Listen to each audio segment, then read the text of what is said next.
Close your eyes for a moment and picture this a circle of towering figures, their presence radiant yet solemn, gathered beneath the vast dome of the heavens. The air thrums with an ancient power, a tension so palpable it feels like the very earth holds its breath. This is the Ring of Doom, where the Valor, the guardians of Arda, have assembled to pass judgment on Melker, the fallen one, whose shadow once stretched across all of Middle-earth. Can you feel the weight of this moment? The fate of an entire world rests in the balance, and the echoes of this trial will ripple through time itself. Wherever you are right now, whether curled beneath blankets as night falls, or listening in the quiet hours before dawn, we'd love to know what time is it for you. Let us know in the comments below and tell us where your journey into this ancient tale begins tonight. Because this isn't just a story, it's an invitation to step into a realm of myth and majesty, where the choices of gods shape the destiny of mortals.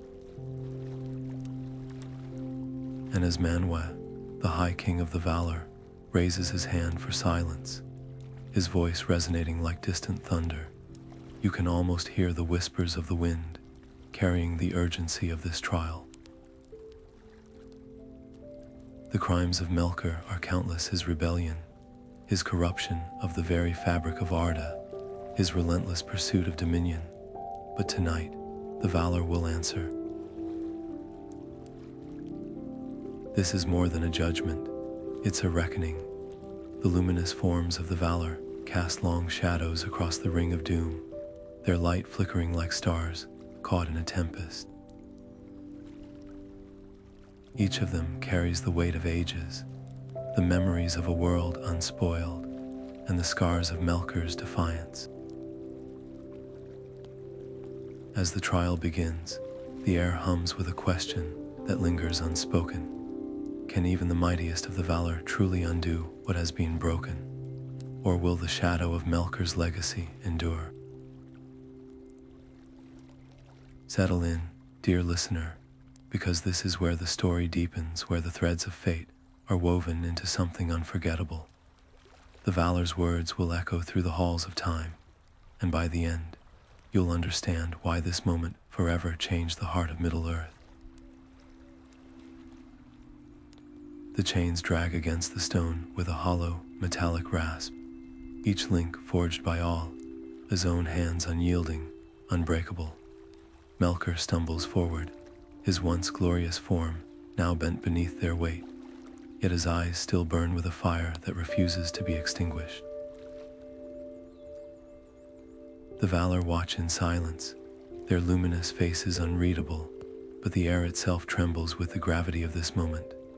Above them, Varda's stars pulse like distant hearts, their light cold and unwavering as she steps forward. Her gaze, sharper than the edge of a blade, cuts through the shadows that cling to him, stripping away the illusions he once wove so effortlessly. A ripple passes through the assembly, a silent acknowledgement of the scars he has left upon the world. The twisted lands, the shattered light, the whispers of corruption that seeped into the very bones of Arda. Melker tilts his head, a smirk playing at his lips as if he alone can hear some cruel joke. But the Valor do not flinch. They have seen the hollowed ruins of Almuren, felt the anguish of the elves who fled his darkness, and carried the weight of a creation marred by his defiance. This trial is not merely about punishment. It is about reckoning with a truth they can no longer ignore, that even their might could not wholly shield the world from his ruin. And yet, as the silence stretches, there's a question that hangs heavier than the chains. What remains of the brother they once knew? The Valor remember the Melker who stood among them in the beginning, his voice bright with ideas, his hands shaping mountains and valleys alongside Aulë. Was that being truly lost, or had he chosen this path, with every act of malice, every twist of the world's harmony into discord. The stars flicker again, as if even Varda's light wavers in the face of such a thought. Melker's laughter, low and mocking, breaks the stillness. Do you still hope to mend what I have unmade? He taunts, his voice like broken glass, but the Valor do not answer. Instead, Manwë lifts his hand, and the wind itself stills, waiting. The trial has only just begun. The circle tightens as Yavanna steps forward, her hands normally so gentle as they coax life from the soil, now clenched at her sides. When she speaks, her voice is like a storm wind through withered branches, trembling not with fear, but with a grief too vast for words. You took my forests, she begins, the syllables heavy as fallen timber, not to shape, but to break. The roots that sang beneath the earth now choke on blight. The rivers I set laughing among the trees run thick with shadows. Was this your vision, a world gasping for breath? Melker's laughter cuts through her words, sharp and mirthless. Your trees were too frail to bear the weight of change. He counters, tilting his head as if studying some curious insect. I gave them purpose beyond mere growing. Is not fire as worthy as leaf, ruin as sacred as bloom? His words slither between the Valor, seeking cracks in their resolve. But Yavanna does not waver. The light around her flickers, and for an instant, the air carries the scent of rain on fresh-turned earth, a memory of what was and what might yet be again. A murmur passes through the assembly, a ripple of unease. Even gentle Nienna, whose tears watered the wounds of the world, turns her face away. But it is Tulkas who reacts most violently, his golden mane bristling like a lion's as his fists clench. Every muscle in his body strains against the urge to strike, to meet violence with violence. Yet Manwë's hand lifts slightly, a silent command. This is not the hour for wrath, the gesture says. Not yet, and so the Valor stand, a wall of light against the creeping dark, as Yavanna's accusation hangs in the air like smoke. The accusation is not merely about felled trees or blackened rivers, but the very perversion of creation itself. For in Melker's mockery, they hear the echo of a deeper truth. He does not seek to build, only to unmake. The forests were but the first verse in a song of ruin, and now the Valor must decide. How does one answer a being who sees beauty only as something to fracture? The stars above seem to dim, as if Varda herself holds her breath, waiting for the reckoning to come. Whose wings catch the starlight as he steps forward, their luminous edges trembling with every word he speaks. You stood among the anew when the music began, he says, his voice resonating with the clarity of a silver trumpet. You knew the harmony, the beauty of the themes we wove together, yet you chose to break them. The air shivers as he speaks, as if the very memory of that first discord still lingers in the fabric of the world. Melker leans back against his chains, his smirk never fading, but his eyes flicker like a dying flame. He opens his mouth to retort, but we does not yield. You did not merely rebel, the herald continues. You poisoned the song itself, turning our joy into instruments of suffering. The echoes of your malice are written in the scars of Arda, in the cries of those who trusted you. A hush falls, thick as twilight, until Melker's laughter slices through it. Trust, he echoes, rolling the word like a rotten fruit in his hands. Is it trust to bind a spirit like mine to petty rules, to call my vision corruption, when it was only freedom. His voice drips with mock pity as he scans the faces of the Valor. You cling to your fragile order while I dare to remake the world. Tell me, Ern, does your precious music sound sweeter now, with all its cracks? But before Ern, we can reply, a sound softer than sighing fills the silence. Nienna's tears. They fall like silver rain, each one carrying the weight of unspoken sorrows. The elves who withered under his shadow, the lands that groaned beneath his tread, the trust he fractured among the anew themselves. Her grief needs no words. It is a mirror held up to the ruin he has wrought. And in that moment, something shifts. The Valor do not stir, yet their light grows steadier, brighter, as if her tears have washed away the last remnants of doubt.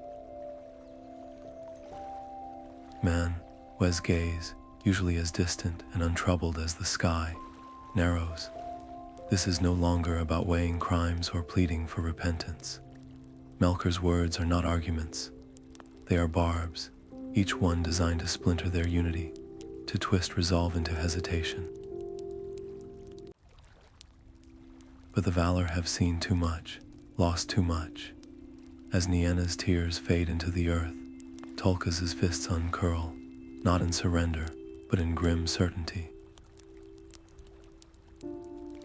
Varda's stars burn colder overhead. Even gentle Yavanna stands taller, her roots digging deeper into the unyielding stone. The trial was never just about judgment. It is about the choice they must now make, not as keepers of law, but as guardians of a world that cannot endure his touch again. Melker reads it in their faces, and for the first time, his laughter dies in his throat. The silence that follows is not empty. It is full of the unspoken truth. Some fires cannot be quenched, only contained, and the Valor, at last, are ready. Melker bows his head, the chains around his wrists, clinking like a parody of penitence. When he speaks, his voice is honeyed, smooth as oil spreading across water. Brothers, sisters, he murmurs, have you not all known the weight of regret? I stand before you, humbled by the ruin my pride has wrought. His words hang in the air, each syllable polished to a deceptive shine. For a heartbeat, the ring of doom is utterly still. Even the wind seems to pause, as if the world itself holds its breath. But Ulmo's waters, ever restless, stir in the deep basins surrounding the circle. Dark ripples spread outward, their edges sharp as knives. The Lord of Waters does not speak, yet his descent is deafening. The seas remember, the drowned shores, the choked harbors, the whispers of malice that seep like poison into the tides. Melker's repentance is a mask, and Ulmo has seen what festers beneath. Manwë's brow furrows, his gaze distant as the highest clouds. Mercy has always been his gift, his burden. He leans forward slightly, as if searching his brother's face for some glimmer of the being who once shaped stars beside him. If your remorse is true, he begins, his voice softer than the rustle of eagle's wings. Then tell us, what would you undo first? The question is not an absolution. It is a test, a thread thrown across an abyss. Melker's lips part, but before he can spin another pretty lie, Varda's fingers tighten around Manwë's arm. Her touch is light, yet it carries the weight of 1,000 constellations. She does not speak. She does not need to. The scars of the lamps, the theft of the Silmarils, the screams of the elves in the darkness, these are her testimony. Her stars, which once lit the path of the firstborn, now bear witness to his crimes. Tulkas shifts, his golden mane bristling. Words are wind, he growls. Let him prove his change in the forges, reforging what he shattered. Let him kneel in the ruins of Almaran and mend stone with his bare hands. The challenge hangs in the air, unanswered. Melker's eyes flicker, too fast, like a shadow darting across a flame, and then the mask slips, just for an instant. A smile, thin and cruel, twists the corner of his mouth before he smothers it. The Valor see it. They have always seen it. The silence that follows is not the silence of doubt, but of grim recognition. Some wounds cannot be healed with pretty speeches. Some fires must be quenched, not coaxed. Varda's hand does not leave Manwë's arm. The stars above burn a little brighter, a little colder. The trial is over. The judgment has already been written in the ruins, in the tears, in the unbroken chain of betrayals. Melker opens his mouth once more, but this time, no one listens. A hush so deep, it feels like the world has stopped breathing falls over the ring of doom. Then, from the shadows where none had noticed him standing, Mandos steps forward. His robes are the color of twilight, and his eyes, his eyes hold the stillness of graves unvisited for ages. When he speaks, his voice is neither loud nor sharp, yet it carves through the air like a blade through silk, each word weighted with the inevitability of falling stone. Hear now the doom of Melker, he intones, and the very earth seems to shudder beneath their feet. He does not accuse, he does not rage. Mandos simply unfolds the future as one might unroll a scroll, his words painting visions no Valar can ignore. Cities drowned in fire, kingdoms crumbling under the weight of whispered lies, the light of the Silmarils swallowed by eternal night. And worst of all, the children of Iluvatar, their hearts poisoned by a shadow they cannot name, turning on one another in grief and madness. The images hang in the air, vivid as blood on snow, and for the first time since the trial began, Melker's smirk falters. His fingers twitch against his chains, not in anger, but in something far more telling recognition. He sees these futures too. They are not possibilities. They are promises. A gasp ripples through the assembly. Nienna's tears fall silently, but her shoulders do not shake. Even Tulkas, ever eager for action, stands frozen, his golden skin gone pallid. Only Ulmo's waters continue their restless churning, as if the sea alone dares to protest what it hears. Mandos does not pause. His final words are the softest yet, and all the more terrible for it. This is not what may be. This is what will be, unless the chain remains unbroken. The silence that follows is thick enough to choke on. Manwë's wings, usually spread in benediction, are folded tight against his back. Varda's stars flicker once, twice, as if the heavens themselves are uncertain. And Melker does not laugh. He does not sneer. He stares at Mandos with a look that is almost curious, as if seeing his own reflection for the first time and finding it unfamiliar. Then, slowly, the doomsman steps back into the shadows, his duty fulfilled. The Valor do not speak. They do not need to. The truth, once spoken, cannot be unspoken. The future has been laid bare, and with it, the one question that matters: is redemption worth the price of the world? The wind stirs at last, carrying the scent of salt and distant rain, but no answer comes. Only the weight of choice, heavy as the chains that bind the fallen Valar, settling upon them all. The Valor step back from the circle, their light dimming like banked embers as they gather in hushed deliberation. Even the air seems to hold its breath, the only sound the distant keening of the wind through the peaks of Tanaquedel, as if the mountain itself whispers warnings. Manwë stands at the center, his brow furrowed not with anger, but with the weight of a choice that could unravel the very fabric of Arda. His wings, usually spread wide as the sky, are folded close, a rare gesture of unease. Varda is the first to speak, her voice like starlight given sound. Mercy is not blindness, she murmurs, but neither is justice vengeance. We cannot forget what he was, nor what he has become. Her fingers brush the hilt of the sword at her side, not in threat, but in reminder. The Silmarils, stolen and defiled, still burn in the darkness beyond their reach.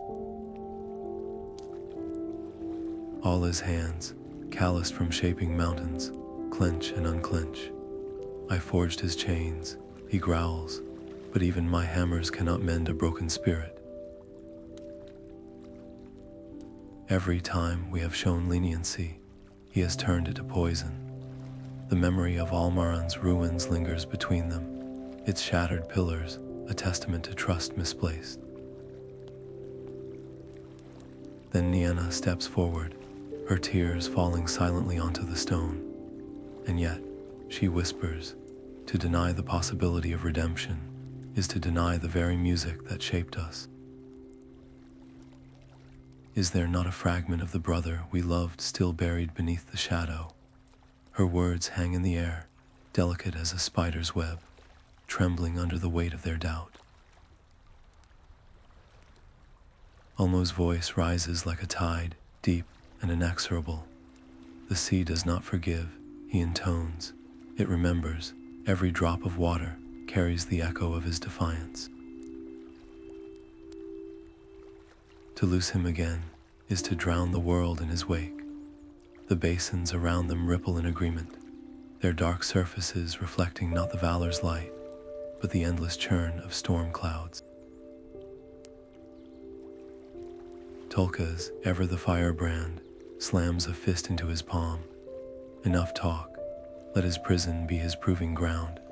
If there is goodness left in him, let it claw its way out through centuries of silence. His words are met with uneasy glances. Even Mandos, standing apart like a specter, gives the barest nod, not in approval, but in grim acknowledgement. Manwë closes his eyes. The wind swirls around him, carrying fragments of every voice, every plea. He hears the cries of the elves in Cuvianan, the groan of the earth under Melker's tread, the faintest echo of a melody once sung in harmony. When he opens his eyes again, the stars above seem to sharpen, as if Varda has leaned down to listen. The moment stretches, taut as a bowstring. Then, softly, Manwë speaks not to the Valor, but to the darkness beyond the circle, where Melker waits in chains. You have sown discord in the great music. You have broken what was given to you in trust, but even the darkest night must end. The words are not forgiveness. They are not condemnation. They are something far heavier, a choice, handed back to the one who has always refused it. Outside, the wind stills, the earth quiets. And in that silence, the Valor feel it, the fragile, terrible balance between what they hope and what they know. The deliberation is over. The judgment is upon them. The Valor return to the Ring of Doom, their light no longer flickering, but burning with a terrible clarity. Each step resonates like a drumbeat, slow and deliberate, as if the earth itself counts the moments until judgment is spoken. Melker does not rise to meet them. He remains kneeling, his chains pulled around him like serpents of iron, but his eyes, his eyes gleam with something sharper than defiance. It is the look of a player who knows the final move is his, no matter how the game appears. Manwë steps forward, his wings stirring the air with a sound like distant thunder. His face, usually as open as the sky, is veiled now, his sorrow etched in the lines of his brow. Melker, he begins, and the name hangs in the air, heavy with the weight of centuries. The doom of Mandos has been spoken. The future you would weave is written in fire and ruin, and though it grieves us beyond measure, we cannot allow it to come to pass. His voice does not waver, but the hollowness beneath his words is unmistakable, the grief of a brother mourning what was, what might have been, and what must now be. A ripple passes through the assembly. Varda's stars pulse overhead, their light suddenly colder, as if they too withdraw from what comes next. Melker tilts his head, his lips parting in a smile that never reaches his eyes. "So this is your mercy," he murmurs, the words dripping with mock reverence. "To bind me in darkness while you cling to your fragile order. Tell me, brother, do you think your chains will hold forever?" The challenge lingers, poisonous and precise. For a heartbeat, the ring of doom is utterly still. Then Tulkas shifts, his golden mane bristling, but a glance from Manwë stills him. This is not the moment for wrath. This is the moment for resolve. Manwë's gaze never leaves Melker's face. "The void awaits you," he says softly, and the finality in his voice is like the closing of a tomb.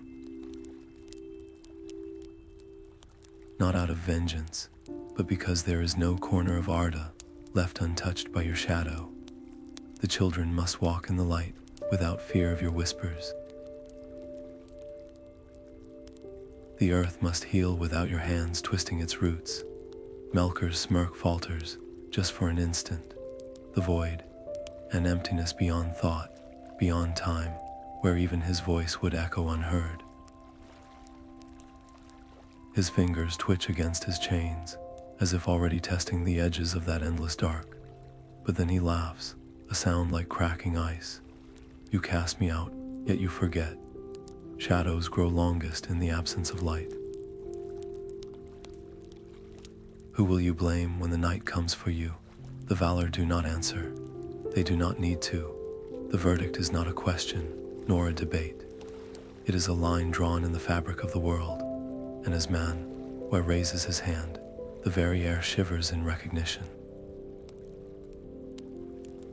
The wind carries the scent of salt and steel, of endings and beginnings.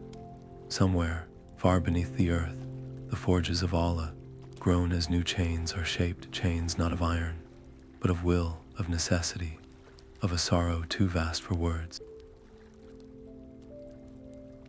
Melker sees it in their faces. His fate is sealed. And as the first rays of dawn creep over the distant mountains, his laughter fades into silence, leaving only the echo of a question that will haunt the ages. What becomes of a world when even the gods must choose between mercy and survival? Melker's knees strike the stone with a sound like cracking ice, his chains clattering around him as he bows his head. Too low, too sudden, a performance masquerading as surrender.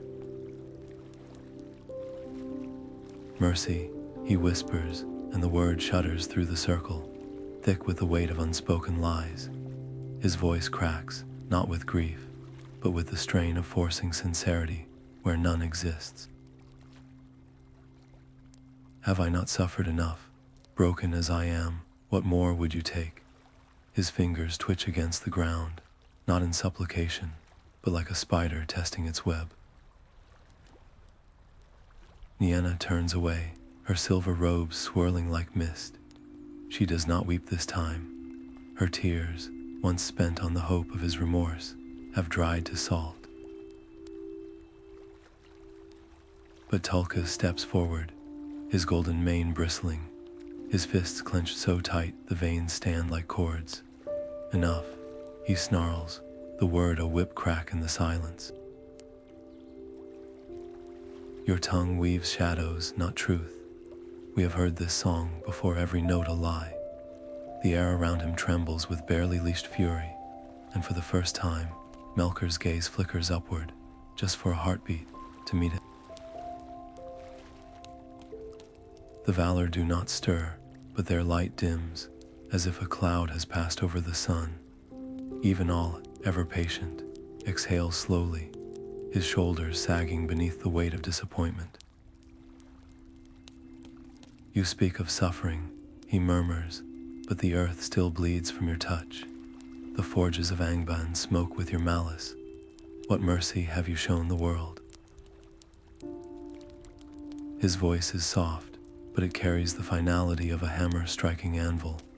Melker's lips part, his breath quickening, not with fear, but calculation. He knows this is his last chance, his final gambit. Would you have me grovel? He cries, his voice rising to a ragged edge. Would that satisfy you? Then I will kneel here until the mountains crumble, if it proves my remorse. The words are honeyed venom, each one dripping with the unspoken dare. Test me. Trust me, fail me again. Varda's fingers tighten around Manwë's arm. She does not speak, but her silence is louder than any plea.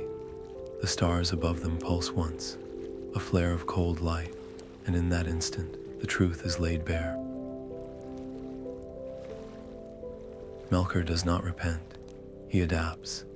His tears are tools, his words weapons, and this performance, this desperate, broken pantomime, is merely another move in a game only he understands. The wind dies, the earth holds its breath, and in that stillness, something shifts. The Valor's patience, once vast as the sky, frays like an overburdened rope. Manwë's wings, usually open in benediction, fold tight against his back. His voice, when he speaks, is not angry, it is weary. You have spoken enough, he says, and the words are not a judgment, but a release. We have heard your voice in the music. We have heard it in the ruin. Now at last we will hear it no more. Melker's face goes very still. His eyes, so full of cunning a moment ago, widen just a fraction, not in fear, but surprise. The game has changed. The players have grown wise, and as the Valor turn away, their light receding like the tide, he understands too late that some doors, once closed, cannot be opened again. Manwë's hand lifts, and the very air stills. Not a whisper, not a breath disturbs the silence that follows. His voice, when it comes, is not thunderous, not wrathful, but heavy with the weight of ages. Melker, he intones, and the name alone feels like the ceiling of a tomb. Your deeds have sundered the music, poisoned the earth, and betrayed the trust of all who once called you kin. The words hang in the air, each syllable a stone laid upon an unyielding verdict. By the authority of the Valor, you are bound to the halls of Mandos, there to remain until the threads of time themselves unravel. A gasp ripples through the gathered Maiar, their luminous forms flickering like candles in a sudden wind. Some clutch at their own robes, as if the sentence were a physical blow. Others bow their heads, their light dimming in sorrow. But Varda, oh, Varda stands tall, her silver radiance flaring brighter, casting long, sharp shadows across the ring of doom. Her approval is silent, but it burns hotter than any flame. This is not vengeance. This is necessity.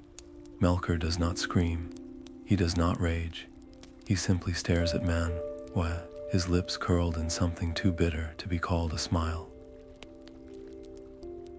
So this is your mercy, he murmurs, his voice like the scrape of a blade against bone. To bury me in the dark and pretend the shadow never was. His chains clink as he shifts, a sound like bones rattling in a hollow place. Tell me, brother, When the world grows cold and your children forget your names, will you still believe this was justice? Or will you wonder, in the quiet, if fear alone guided your hand? The challenge lingers, a serpent coiling at the feet of the Valor, but Manwë does not flinch. His gaze, steady as the horizon, meets Melker's without hesitation.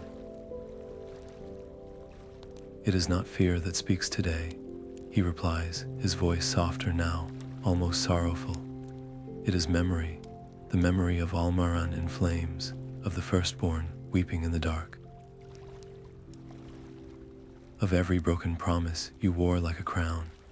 He steps closer, and for a moment, the shadow of wings stretches behind him, vast and unyielding. The halls of Mandos are not a tomb. They are a reckoning, and you, Melker, will have eternity to face what you have wrought. A shudder passes through the earth, subtle but undeniable, as if the very bones of Arda acknowledge the truth of his words. The Maiar press closer, their light intertwining like a net of stars, as if to shield one another from the enormity of what has been decided. Even Tulkas, ever eager for battle, stands motionless, his golden fists unclenched at last. There is no triumph here, only the grim acceptance of a duty too terrible to evade, and then silence, not the silence of absence, but of something settling into place, final as a stone sinking into deep water.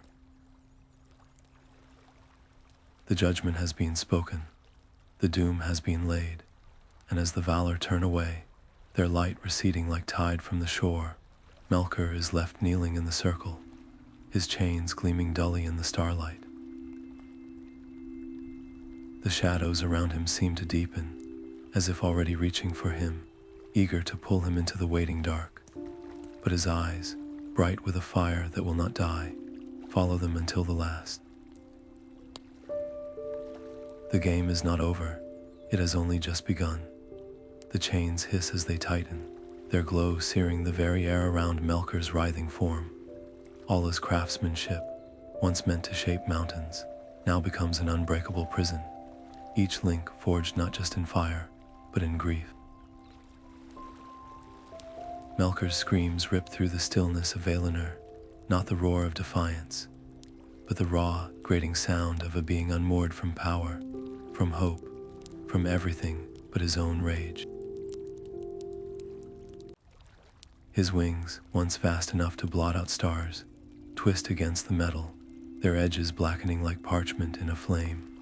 Tulkas' jaw is set, his muscles straining as he grips the chains, not with triumph, but with the grim resolve of a gardener pulling up a poisoned root. Beside him, Erne, whose face is pale, his herald's voice silent for the first time in memory. The weight of this moment presses down on them all. The Valor, the Maiar, even the very stones beneath their feet. This is not banishment, this is amputation. Melker's curses twist into something worse, laughter. It rasps through the air, jagged and broken, as if he alone can hear some cruel joke. "You think this ends anything?" he gasps, his voice fraying at the edges. "The shadow doesn't live in me. It lives in the fear you've planted today." His eyes lock onto Manwë's, and for a heartbeat, the High King falters. The chains clank louder, drowning out his next words as Tulkas and Erne drag him backward, step by agonizing step, toward the waiting abyss. Yavanna turns her face away, her fingers digging into the bark of a young sapling she'd brought to bloom just that morning. Its leaves tremble, though there is no wind.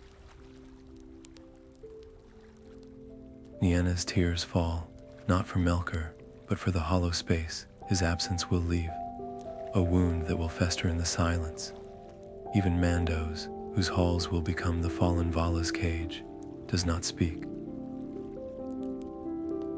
His silence is the heaviest of all. The sky darkens as they reach the edge of the chasm, not with storm clouds, but with the slow, inevitable dimming of Varda's stars. She does not look away as Melker is lowered into the void.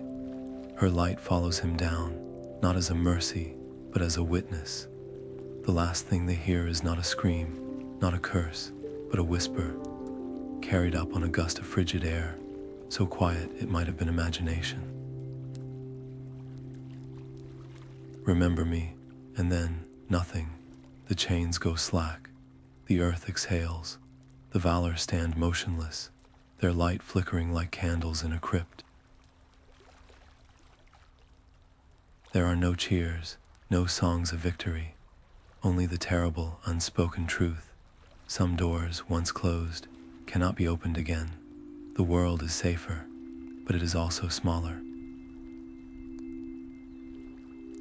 And as the first drops of rain begin to fall soft, hesitant, as if the sky itself is unsure how to mourn, the Valor disperse, each carrying a fragment of the silence with them.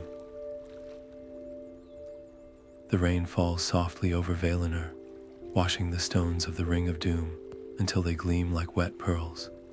But no amount of rain can cleanse the silence that lingers in the air, thick as mist after a storm. One by one, the Valor turn away, their footsteps echoing hollow against the earth. There are no words left to speak. Yavanna walks alone, her fingers brushing the scorched bark of a young oak, its leaves curled inward like fists. The wound is fresh blackened, sap still weeps from where Melker's shadow grazed it. She kneels, pressing her palms into the soil, and hums a fragment of the old song, the one she sang when the world was young and unbroken. The earth shivers beneath her touch, but the tree does not stir. Healing, she knows, will take more than melody. It will take time and patience, and the terrible, unspoken hope that some scars, no matter how deep, might one day bloom again. Far to the west, Ulmo's waves crash against the cliffs with a sound like grinding teeth. The sea is never still, but tonight it churns with a fury that even the tides cannot explain. His halls, deep beneath the foam, are filled with whispers, echoes of drowned voices, of ships that never reached shore, of promises swallowed by the deep. He does not mourn Melker's fall, but the sea remembers every drop of spilled blood, every broken vow, and its memory is longer than the shore. The waters coil around him, restless, as if asking a question he cannot answer. What will you do when the shadow returns? High above, on the slopes of Tanaquetil, Manwë stands before the empty throne. The wind, usually his closest companion, curls around him like a wounded thing, its voice reduced to a sigh. The seat beside him has been vacant for ages, but it has never felt emptier.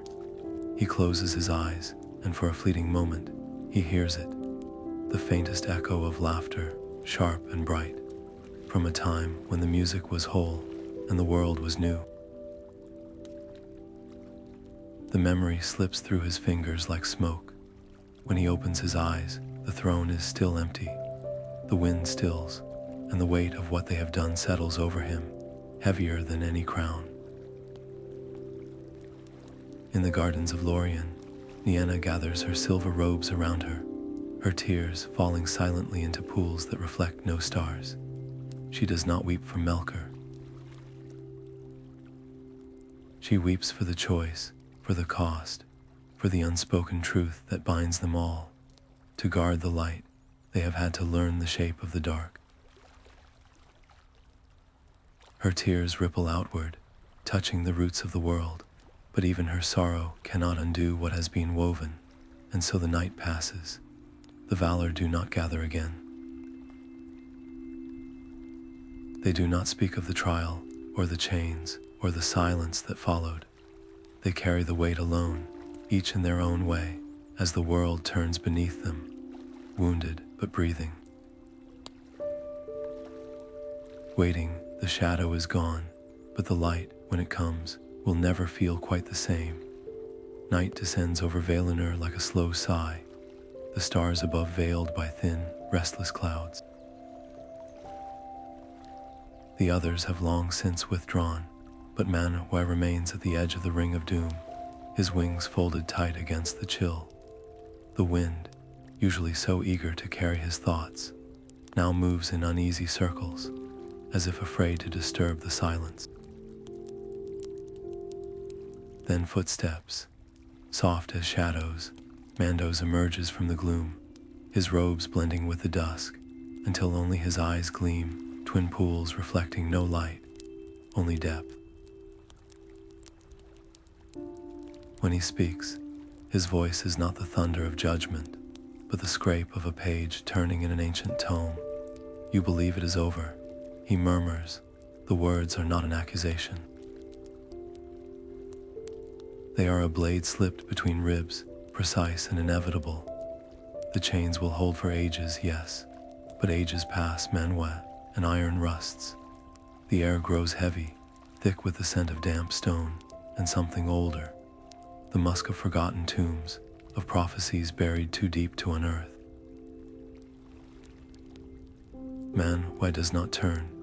His gaze lingers on the horizon, where the last ember of daylight flickers and dies. We have done what must be done, he replies, but the certainty he wielded earlier now frays at the edges. Mandos steps closer, his shadow stretching long and thin across the ground. What must be done is never finished, he counters. Melker is bound, but his shadow lingers in the cracks of the world. In the whispers of those who will forget, or choose to forget what he was, a pause, weighted like a stone in water, and when the chains weaken, as all things must, who will stand ready? Not the Valor, cloistered in your light, not the children, who will know his name only as a fable. The wind stills, somewhere in the distance, an owl cries, a sound too sharp, too sudden in the hush. Manwë's shoulders sag, not with weariness, but with the burden of a truth he cannot unsee. You speak as if this were fate, he says softly. Mandos' smile is a fleeting thing, gone before it fully forms. Fate is a thread, not a noose, but pull one strand, and the tapestry unravels. He lifts a hand, and for an instant, the air shimmers with visions. A sword shattered, a tree bleeding gold, a crown clutched in skeletal fingers. Then nothing. The trial was not an ending. It was a warning, and warnings, he adds, turning away, are only as strong as the hands that hold them. The night swallows him whole, leaving Manwë alone with the stars and the creeping, unshakable knowledge. Some battles are not won, they are delayed. And the next time the darkness stirs, the world may not remember how to be afraid. Dawn breaks over Valinor, not with the gentle gold of morning, but with a light that cuts like a honed blade, a light that does not ask for forgiveness. The Valor stand together at the edge of the world, their silhouettes etched against the horizon like sentinels carved from the bones of the earth. There is no hesitation in their silence now, no lingering doubt. The trial is over, the reckoning has begun. Varda lifts her hands and the heavens answer. Where Melker's shadow once smothered the stars, new lights now flicker to life. Not the scattered, distant glimmers of before, but constellations woven into deliberate patterns, each one a sigil of defiance. They burn brighter than memory, their light sharp enough to pierce the deepest dark. Below, the elves of Cuvianan will look up and see them, though they will not yet understand the message written in those flames. You are not forgotten.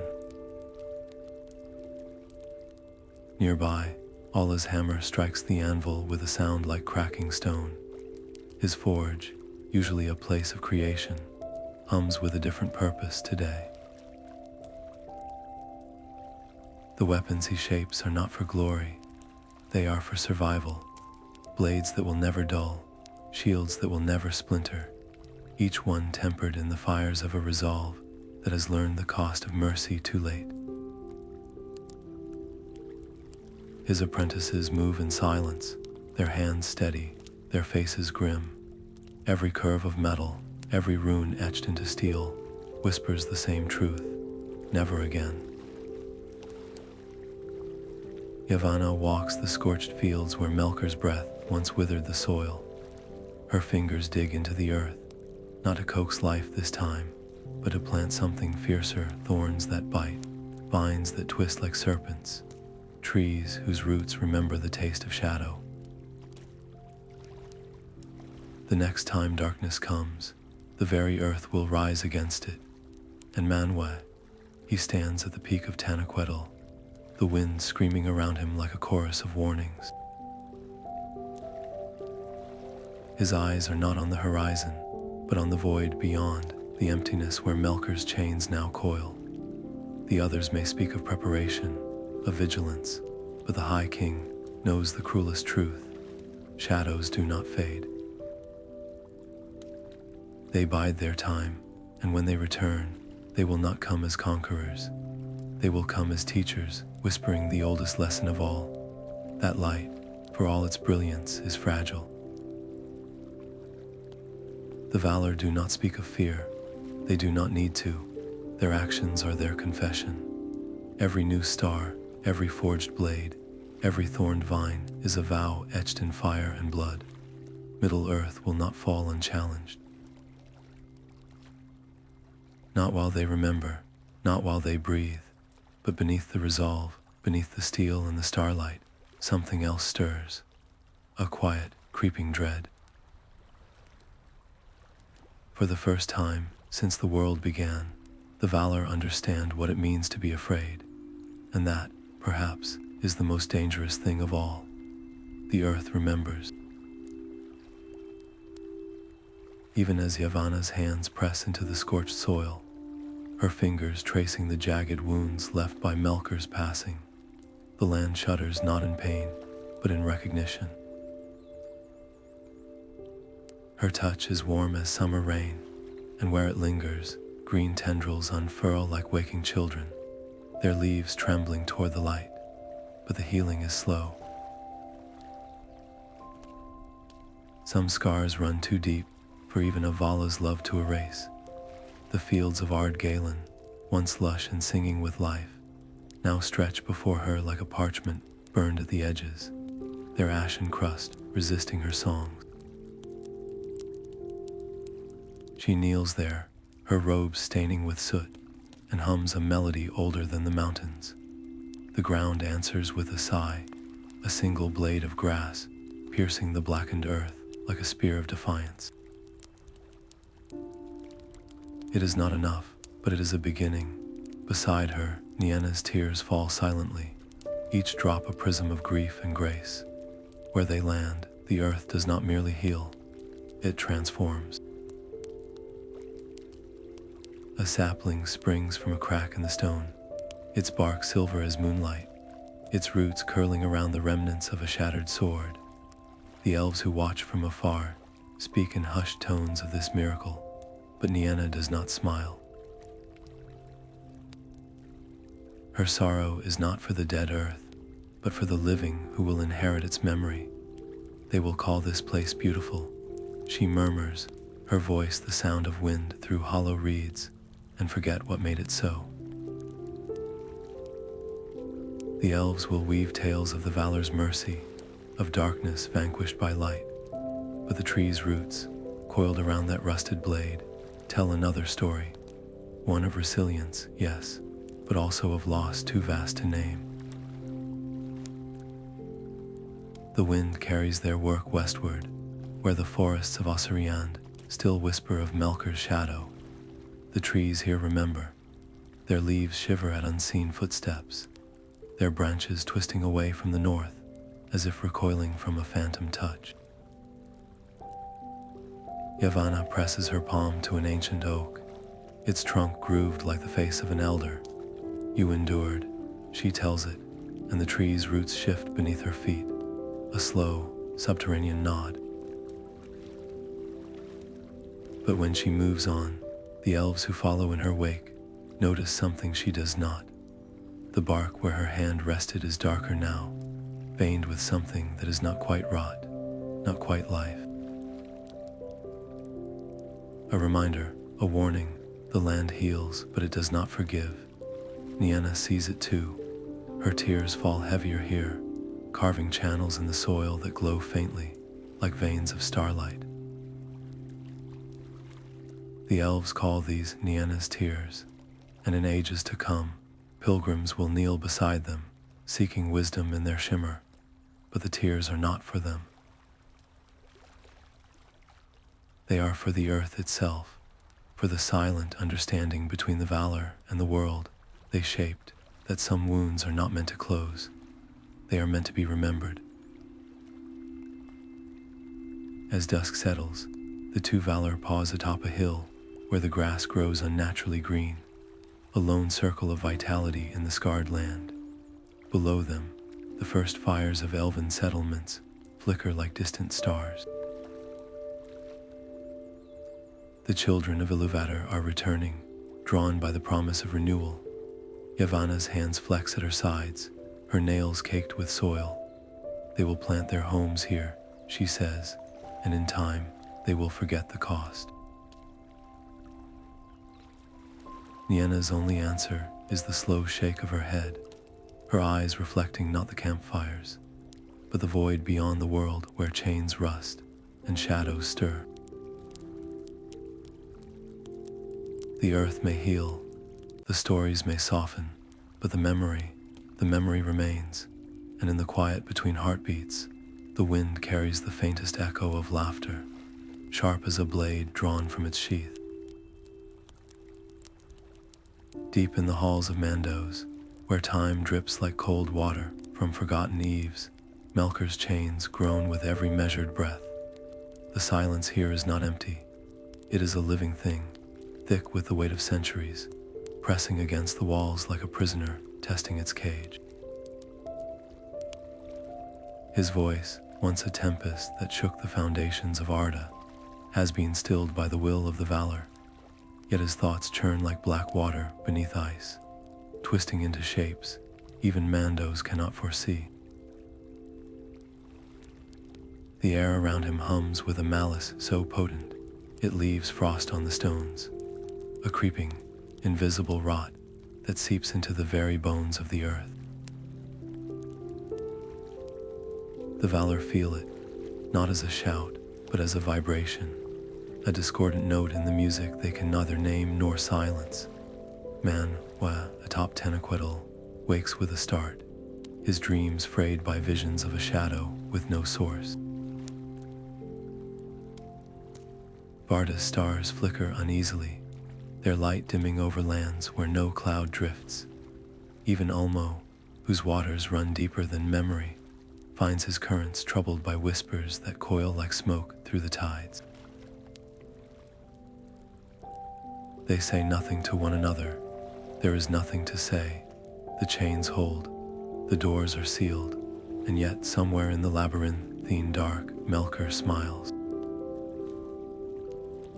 Not with lips, for his face is turned from the world, but with the slow, certain curl of a thought taking root.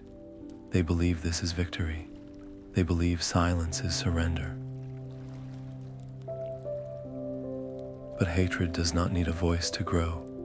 It needs only time and patience, and the unshakable knowledge that all things, even the unbreakable, will one day rust. His fingers twitch against the cold iron, not in struggle, but in rhythm, as if counting the heartbeats of the world above. Each pulse is a step closer. Each breath, a promise.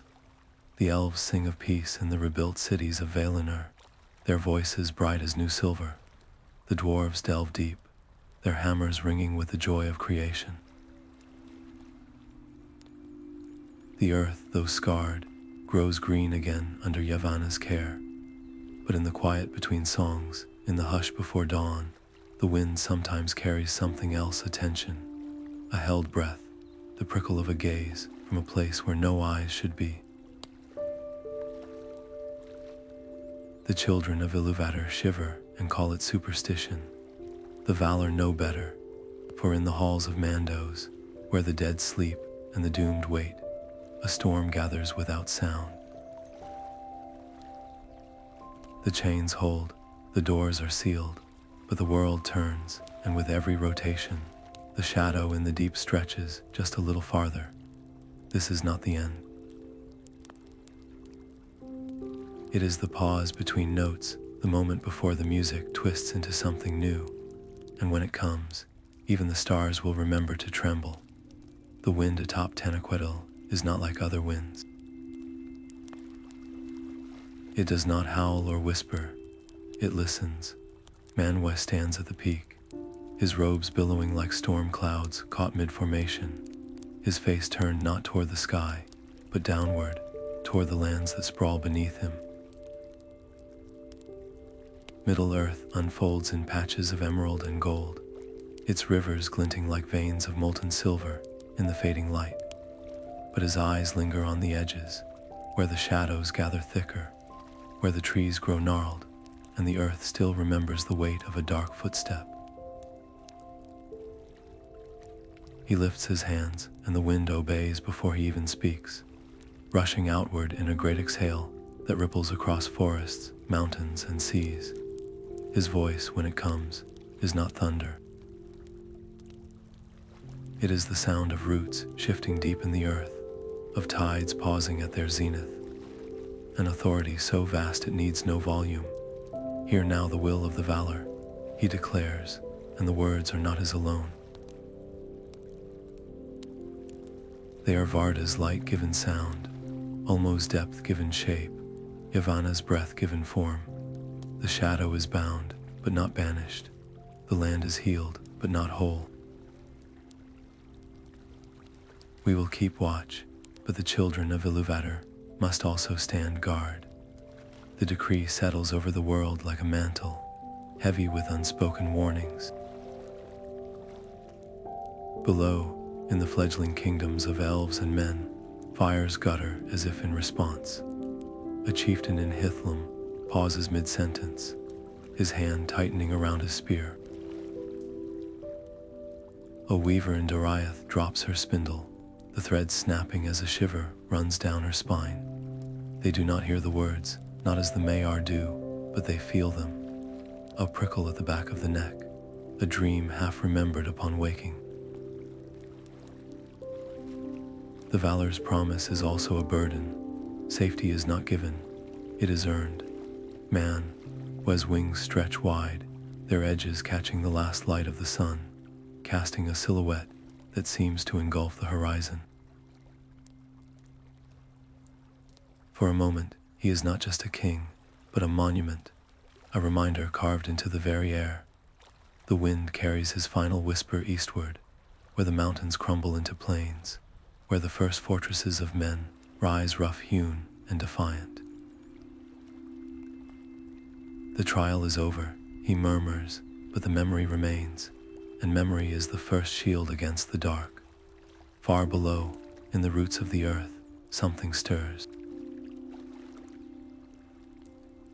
Not Melker, his chains hold firm, but the echoes of his laughter linger in the hollow places, in the cracks between stones, in the spaces where light has not yet learned to reach.